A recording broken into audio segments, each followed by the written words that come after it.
Merci. Merci. Merci. Bernie Moreno, alors dis-moi, comment ça va au Sénat? Ton bureau est super. Oui. Merci à vous de m'accueillir. C'est un honneur. Je voudrais remercier Chris pour l'introduction. As-tu eu mon bureau? Oui. Oh, il vient de dire. Je viens de celui que j'avais avant, celui dans le Russell. Oui. As-tu trouvé de l'argent liquide ou des lingots d'or? Non? Y a-t-il des médias ici? Il y a un appel. C'est une blague. C'est une blague. Vous savez bien. Merci Chris pour cette introduction. Et Ashley, je suis très fier du travail qu'il a accompli avec nous au sein du comité des petites entreprises, ainsi que d'Oren et de toute l'équipe d'American Compass de m'accueillir ici ce soir. Quelques observations en voyant quelqu'un. En réalité, nous n'avons servi ensemble qu'une dizaine de jours. Vous savez, parce que j'ai été confirmé assez rapidement. Et au fait, le président était tellement... j'ai obtenu 99 voix sur 100 parce que le siège du vice-président de l'époque n'avait pas encore été pourvu. Et le président, pendant un certain temps, a exprimé une grande préoccupation quant au fait que j'avais obtenu 99 voix au Sénat. Il ne savait pas si c'était une bonne ou une mauvaise chose, mais je lui ai dit récemment, « Monsieur, vous n'avez plus à vous inquiéter de cela. Je ne pense pas que j'obtiendrai 99 voix aujourd'hui. » Et enfin bref, merci de me donner l'occasion de m'adresser à vous. Et aussi, il y a une chose de plus dont je voudrais vous parler. J'ai passé, vous savez, maintenant que je fais partie de la branche exécutive, il nous arrive souvent de devoir faire face au fait que, vous savez, on veut faire quelque chose. Mais il y a, un statut ou une loi en vigueur qui limite notre capacité à agir par voie d'action exécutive. Vous savez, cela nous oblige à suivre certaines étapes. Et donc, je me surprends de plus en plus à dire « Qui diable a écrit ces lois ?» Et puis aujourd'hui, je me suis rappelé que c'était en fait moi qui avais fait passer une certaine loi qui s'est avérée être un obstacle à des actions rapides. Donc, bref, voilà. J'ai appris à apprécier la branche exécutive de plus en plus chaque jour. Mais voilà aussi que les autres médias vont dire « Oh, il est pour une forme de gouvernement autoritaire. » Non, c'est juste que, vous savez, certaines de ces lois que j'ai fait passer compliquent ma vie actuelle. Donc, il va falloir qu'on s'en occupe. On va le faire. Mais merci à vous pour cette opportunité et pour le travail que vous avez accompli. Et je sais qu'évidemment, vous allez passer beaucoup de temps à vous concentrer sur les décisions nationales. Mais ce soir, j'espérais pouvoir vous exposer un peu ce que j'ai appris et ce que je croyais déjà en arrivant à ce poste. Que tant de choses qui se passent sur le plan national, économique, sont de plus en plus liées à la géopolitique. Ça a toujours été le cas.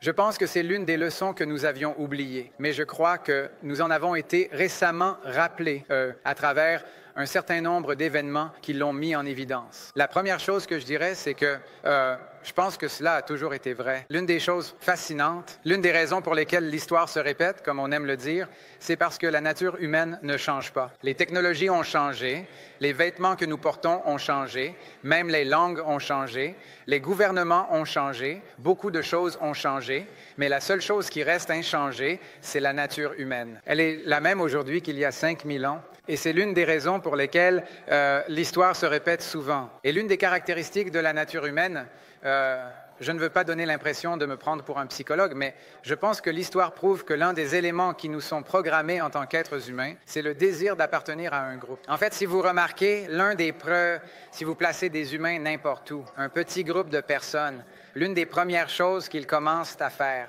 c'est d'essayer de créer des choses auxquelles ils peuvent adhérer ou dont ils peuvent faire partie. Et c'est vrai pour la nation et les États de nation, le concept de nation. C'est un concept nouveau. Je veux dire, avant cela, nous avions tous, mais nous avions quelque chose, vous savez, c'était des organisations, que ce soit des cités-États ou des organisations tribales. Mais l'avènement de l'État-nation est une évolution normale du comportement humain parce que les gens pensent qu'il est important d'appartenir à quelque chose et faire partie d'une nation est important. Et je pense que c'est vraiment vrai, évidemment, de plus en plus dans la façon dont les décisions géopolitiques sont prises. Je pense que c'est évident et que les gens le comprennent, mais c'est l'une des choses que nous avons oubliées. Et nous l'avons certainement oublié à la fin de la guerre froide. Si je peux vous ramener à la fin de la guerre froide, comprenez que pour moi, ce sont des années formatrices parce que j'ai grandi dans les années 80, probablement la plus grande décennie de toutes, confirmée par le... Ouais. Vous savez comment je le sais? Parce que mes enfants, j'ai des jeunes, enfin je dis jeunes, mais ils ont 24, 22, 20 ans, il vient d'avoir 20 ans, et un qui a 17 ans. Tout ce qu'ils font, c'est regarder des rediffusions des années 80 et 90. Ils ne font plus de bonnes émissions télé aujourd'hui. Tout le monde veut regarder des trucs des années 80 et 90. Voilà, c'était juste mon argument. Les années 70 étaient une période sombre à cause de la musique disco. Mais dans les années 80, il y a juste un fan de disco là-bas, au fond. Mais les années 80, vous savez, on avait les coiffures un peu trop volumineuses. Mais pour revenir en arrière, les années 80, c'est là que tu as grandi. Et je me souviens qu'en 1983, maintenant je me fais vieux, je viens d'avoir 54 ans. Je me sens comme si j'avais 55 ans, mais ça devait être en 1983. Est-ce que vous vous souvenez d'un film qui s'appelait Oh mince, comment c'était déjà? C'était à propos de la guerre nucléaire. Vous vous souvenez de ça? C'était en 1980. Non, des jeux de guerre. C'était un super film. Je parle de celui qui passait et qui m'a fait peur. Il y avait... Le jour d'après. Le jour d'après. Vous vous souvenez de ce film, Le jour d'après? C'était traumatisant et ils avaient diffusé ça à la télévision, mais en gros, j'ai grandi en comprenant que le monde pouvait s'arrêter à tout moment parce que les États-Unis et l'Union soviétique étaient sur le point d'entrer en conflit et en guerre et que vous savez peut-être qu'on n'atteindrait même pas 25 ans et ce genre de choses. J'avais oublié War Games. War Games est un autre bon film où ce gars pirate l'ordinateur. C'est un hacker des années 80. Ce n'est pas...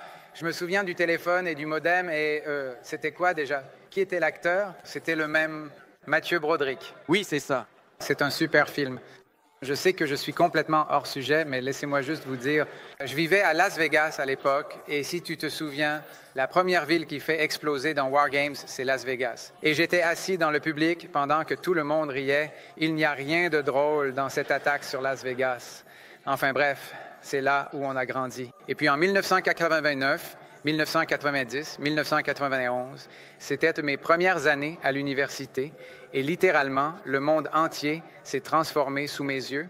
Comprenez, on grandit toute sa vie et genre, tout tourne autour de l'Union soviétique et tout à coup, l'Union soviétique n'existe plus. Mon souvenir préféré de cette époque, c'est qu'en fait, je suivais ce semestre-là un cours donné par un expert soviétique Je crois que c'était à Gainesville, en Floride, et la carrière de ce pauvre homme s'est littéralement effondrée en l'espace de 3 mois, à mesure que l'Union soviétique s'écroulait. C'est comme si toutes ces années de travail, tu as un doctorat en études soviétiques, et maintenant, l'Union soviétique n'existe plus. Donc, je ne sais pas ce qu'il a fait après ça. Il faudrait que je prenne de ses nouvelles parce que... Mais bref, le fait est que le monde entier s'est transformé, et il y avait... cette exubérance débordante, cette conviction que la guerre froide était terminée, que nous avions gagné et que désormais le monde entier allait devenir comme nous, des démocraties à économie de marché. C'était une chose très idéaliste à croire.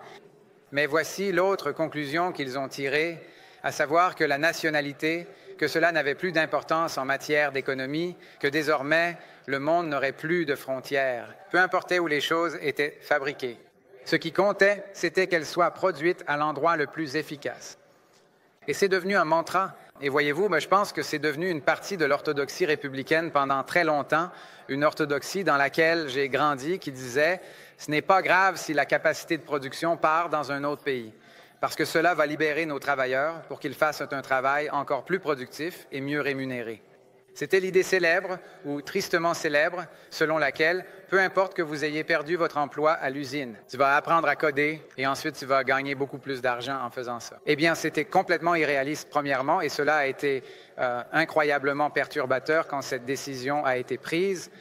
Mais voici l'autre conséquence. Cela a privé la nation de sa capacité industrielle, de sa capacité à fabriquer des choses. Et sa capacité industrielle et sa capacité à fabriquer des choses ont 2 ramifications. La première, c'est que cela nuit à votre économie. Cela nuit à votre pays. Cela prive les gens de leur emploi. Et la transition n'est pas aussi facile, mais elle finit aussi par devenir corrosive et destructrice pour les communautés. En conséquence, nous avons eu une ceinture de rouille. Nous avons eu des endroits vidés de leur substance et des familles qui, pendant des générations, avaient travaillé dans un secteur ou pour une entreprise. Et soudain, cette entreprise ou ce secteur a disparu car il s'est déplacé ailleurs, là où c'était moins cher, et ces emplois ont disparu, ce qui est devenu très destructeur, non seulement pour les États-Unis, mais aussi pour de nombreux pays occidentaux industrialisés. Mais cela nous a aussi privés de la capacité à fabriquer des choses, ce qui est un obstacle à la sécurité nationale, un handicap très important. Si l'on remonte à la Seconde Guerre mondiale, l'amiral chargé de planifier Pearl Harbor pensait que c'était une très mauvaise idée. Il a évidemment suivi les ordres, mais il pensait que c'était une très mauvaise idée parce qu'il avait passé beaucoup de temps à étudier aux États-Unis quand il était plus jeune, et sa conclusion était qu'attaquer les États-Unis était une mauvaise idée parce que même si, à l'époque, nous étions militairement en retard sur les Japonais, certainement sur le plan technologique et à d'autres égards, nous avions des usines et nous avions accès aux matières premières et aux ressources.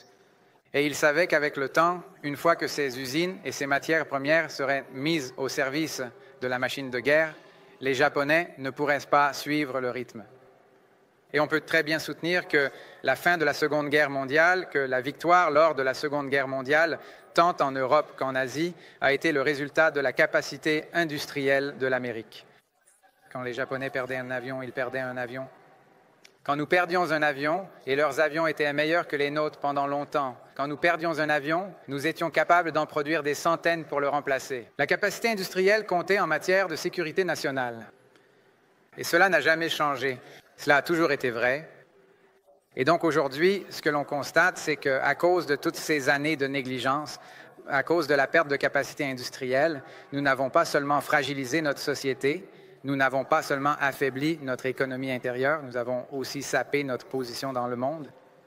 Et ce que vous constaterez, et ce que nous constatons même aujourd'hui, c'est qu'à mesure que les enjeux géopolitiques se succèdent, c'est l'accès aux matières premières et la capacité industrielle qui sont au cœur à la fois des décisions que nous prenons et des domaines que nous privilégions. C'est parce que maintenant, les technologies sont différentes, mais malgré tout, c'est bien cela que nous privilégions de plus en plus. Et cela, c'est devenu vraiment évident pour moi. Je pense que c'était déjà le cas avant même d'occuper ce poste, mais au fil des mois où j'y suis, d'un endroit à l'autre, chaque pays dans le monde se présente désormais comme une source de terres rares. D'ailleurs, elles ne sont pas si rares que ça. Donc chaque pays y a accès, mais c'est devenu un enjeu majeur. Vous savez, mais cela ne suffit pas en soi, parce qu'il faut avoir accès aux terres rares. Mais il faut aussi être capable de les traiter et il faut les transformer en matériaux utilisables. Et franchement, ce que les Chinois ont fait au cours des 25 ou 30 dernières années, c'est qu'ils ont accaparé le marché. Et c'est l'un des véritables défis pour une vision purement libre entreprise de ces questions. Vous ne pouvez pas rivaliser avec un État-nation qui a décidé qu'il n'était pas intéressé par le fait de gagner de l'argent. Ils ne cherchent pas à faire de l'argent dans ce domaine.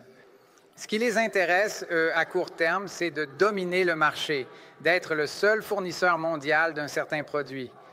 Parce qu'une fois que vous avez établi une domination industrielle dans l'un de ces secteurs, vous pouvez faire payer au monde entier ce que vous voulez.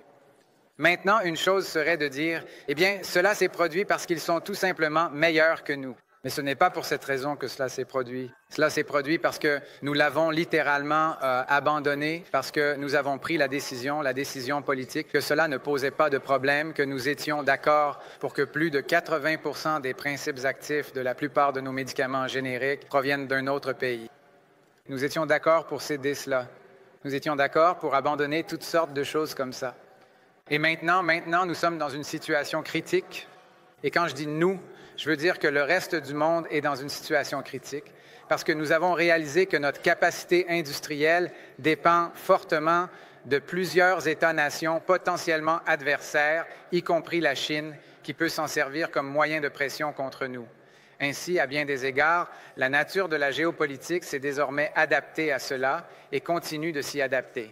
Et ce sera l'un des grands défis du nouveau siècle, ainsi qu'une des priorités de cette administration sous le président Trump, réorienter notre politique intérieure et notre manière d'aborder la géopolitique afin de prendre en compte le fait qu'un pays ne peut jamais être en sécurité s'il n'est pas capable de nourrir sa population, ni de fabriquer les biens dont son économie a besoin pour fonctionner et, en fin de compte, pour se défendre. Il n'existe pratiquement aucune industrie de pointe du 21e siècle dans laquelle nous ne présentons pas un certain niveau de vulnérabilité, et c'est devenu l'une des plus hautes priorités géopolitiques auxquelles nous sommes désormais confrontés. Il ne s'agit pas simplement d'accéder aux matières premières, mais de déterminer comment nous pouvons disposer de davantage de capacités industrielles dans ces domaines critiques, idéalement sur le territoire national. Mais si ce n'est pas possible ici, alors diversifier la chaîne d'approvisionnement mondiale afin qu'elle ne puisse pas être utilisée contre nous comme un levier en cas de conflit potentiel. En fait, à moins que nous ne réglions ce problème, certains de ces conflits n'auront jamais lieu parce que nous ne serons jamais en mesure d'y entrer. La quantité de leviers qu'ils auront sur nous commencera à limiter notre capacité à mener une politique étrangère. Ne pouvant pas entrer dans les moindres détails, permettez-moi simplement de dire qu'au moment même où je vous parle, il y a un certain nombre de questions de politique étrangère pour lesquelles nous devons équilibrer ce que nous voudrions idéalement faire avec ce que nous ne pourrons peut-être pas faire à court terme tant que nous n'aurons pas résolu ces problèmes. C'est un véritable défi dans la géopolitique américaine et c'est devenu une priorité qui touche directement au cœur des décisions prises au cours des 20 ou 30 dernières années, des décisions qui étaient une erreur et que nous essayons maintenant de corriger. L'autre point qui est plus large, mais qui, selon moi, est également lié à la politique économique, est le suivant. Une partie des décisions qui ont été prises reposaient au fond sur l'idée que si quelque chose est bon pour l'économie mondiale, c'est vraiment ce qui compte. Au final, de nombreuses décisions de politique publique ont été prises sans tenir compte de l'État-nation. Au contraire, la question était, est-ce bon pour l'économie mondiale? Est-ce que cela favorise la croissance économique mondiale? Est-ce que cela profite à la prospérité d'autres régions, même si ce n'est peut-être pas dans notre intérêt? Nous avons pris ces décisions, même pendant la guerre froide, dans une certaine mesure. Nous avons permis à certains pays de nous traiter injustement dans le commerce. Nous l'avons accepté parce que nous ne voulions pas que ces pays deviennent victimes d'une révolution communiste qui les renverserait. Ensuite, nous avons continué sur cette voie. Et donc aujourd'hui, il y a de nombreux pays dans le monde qui sont des économies développées, mais avec lesquels nous avons d'énormes déséquilibres commerciaux parce qu'ils veulent continuer à faire perdurer ce système et cela doit être corrigé. Voici le point final. Non seulement nous avons retiré l'intérêt de l'État-nation et l'intérêt national de nos politiques économiques, mais nous l'avons aussi retiré de la façon dont nous décidons en politique étrangère. L'idée que notre politique étrangère, selon le lieu et la question, devrait être centrée et axée principalement sur ce qui est bon pour les États-Unis a complètement disparu. À maintes reprises, nous avons pris des décisions en matière de politique étrangère en fonction de ce qui était bon pour l'ordre international ou pour le monde. Et je ne dis pas que ces choses sont sans importance, mais la priorité numéro 1 de notre politique étrangère doit, pour les États-Unis, la priorité numéro 1 de la politique étrangère des États-Unis doit être les États-Unis eux-mêmes et ce qui est dans le meilleur intérêt des États-Unis.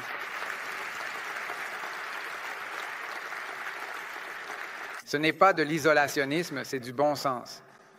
Au contraire, pour y parvenir, nous devons nous engager dans le monde, mais nous devons le faire d'une manière qui place notre intérêt national au-dessus de tout le reste. Et la raison pour laquelle nous faisons cela remonte à ce que j'ai dit au début à propos de la nature humaine, à savoir que, c'est ce que font les autres pays en permanence. Pratiquement tous les États-nations avec lesquels nous interagissons placent leur intérêt national au premier plan dans leurs relations avec nous. Et nous devons recommencer à faire de même. Et c'est ce que nous commençons à faire à nouveau, donner la priorité à l'intérêt national des États-Unis avant toute autre considération dans nos décisions de politique étrangère. Et je conclurai en disant que c'est dans ce cadre que la politique étrangère fonctionne le mieux. Comme je l'ai dit à de nombreux dirigeants étrangers, y compris à certains avec lesquels nous n'avions pas eu de contact depuis de nombreuses années, j'ai dit « La politique étrangère fonctionne le mieux lorsque nos intérêts nationaux sont alignés. Quand ils le sont, c'est là que nous avons une formidable opportunité de partenariat. Et lorsqu'ils ne le sont pas, je m'attends à ce qu'ils défendent leurs intérêts nationaux et que nous défendions les nôtres et que cela se fasse pacifiquement si possible. C'est là tout le travail de la diplomatie. Je pense que le travail que vous avez accompli pour réorienter notre réflexion vers l'intérêt national dans nos politiques économiques nationales comme étrangères est essentiel pour le conservatisme du 21e siècle. Et je vous remercie pour tout ce que vous avez apporté. Vous avez accompli un travail remarquable quand personne d'autre ne parlait de ces sujets, ni ne fournissait le matériel qui nous a permis d'élaborer des politiques publiques et de remettre en question les idées reçues, c'est vous qui le faisiez. Et je vous encourage à continuer, car ce sera le travail d'une génération. Il reste beaucoup à faire. Nous sommes au cœur d'un réalignement important et attendu depuis longtemps dans notre façon de penser la politique américaine, et il faut des organisations comme American Compass pour stimuler l'innovation et la réflexion. Nous apprécions tout ce que vous avez accompli jusqu'à présent et nous vous encourageons à continuer dans cette voie. Et l'une des personnes qui a vraiment été un leader à cet égard, quelqu'un que j'ai d'ailleurs appris à connaître dans le cadre de ce projet et de cette réflexion, à l'époque où il n'était encore qu'un auteur à succès et pas encore une figure politique, c'est notre actuel vice-président qui fait un travail phénoménal et pour qui j'ai développé une immense... Mon admiration pour lui a énormément grandi. Je l'admirais déjà avant, je l'admirais au Sénat, je l'admire encore plus maintenant en tant que vice-président. Parce que je pense que les vice-présidents sont tout simplement plus impressionnants que les sénateurs. Bernie, c'est tout. Mais je peux dire ça maintenant que j'ai eu 99 voix, vous savez, parce que je n'ai plus besoin de leur vote. Mais le vice-président fait un travail phénoménal et je pense qu'il est l'une des voix les plus puissantes et claires au monde, vraiment à la pointe de cette nouvelle façon de penser en politique américaine. Et c'est un honneur pour moi de servir à ses côtés dans cette administration et de l'inviter maintenant sur scène pour s'adresser à vous tous. Merci de m'avoir donné l'opportunité d'être ici. Mesdames et messieurs, le vice-président des États-Unis, J.D. Vance,